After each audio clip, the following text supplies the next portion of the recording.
Hi, magandang araw. Kamusta po kayong lahat? Kamusta naman ang ating panahon? Wala pa ring pagbabago at eto nga ang sinampay ko, ang bumungad na sa inyo.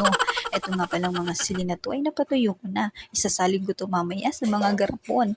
At makamura nga tayo pag ganyan. Life hacks yan mga mare. Kailangan nyo lang talagang puting maigi. At alam na des, magluluto nga pala ako ng pancake. Yan ang almusal. Wala nga sa plano 'to, pero nagamit ko yung kawali kagabi, tinakpan ko lang ng takip at ginamit kong muli ngayong umaga at ayan na nga ang kinalabasan, napa-pancake tuloy. Malinis naman yung kawali 'no, at eto na nga, nakakita ako ng 2 grapo na bakante. Binutasan ko nga pala ang takip dito at nilagay ko na nga 'tong mga sili natin. Tatagal na 'to ng ilang buwan.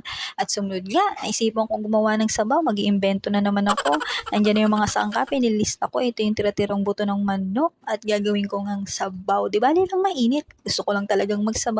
Iba talaga pag kusinera, gumagana ang utak mo. Ano na lang naisip mong lutuin hanggang sa mapapadpad ka na lang, nasa stove ka na pala at may naluto ka na, di ba? Agree? Ito nga pala yung mga sangkap na ginamit ko.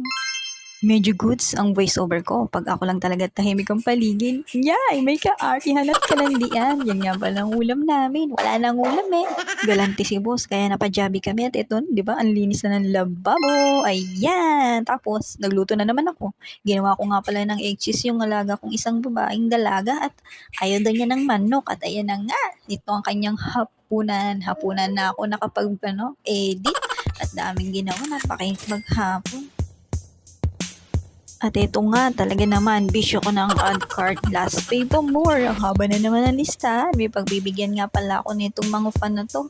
Napakainit kasi at ayoko na initan sila. Di bala na makapautang natin. Ang mahalaga, may hanap buhay tayo. Mababayaran yan. Tiwala lang. Go! Para saan nga ba tayo lumalaban? Ewan, basta yan na po yan.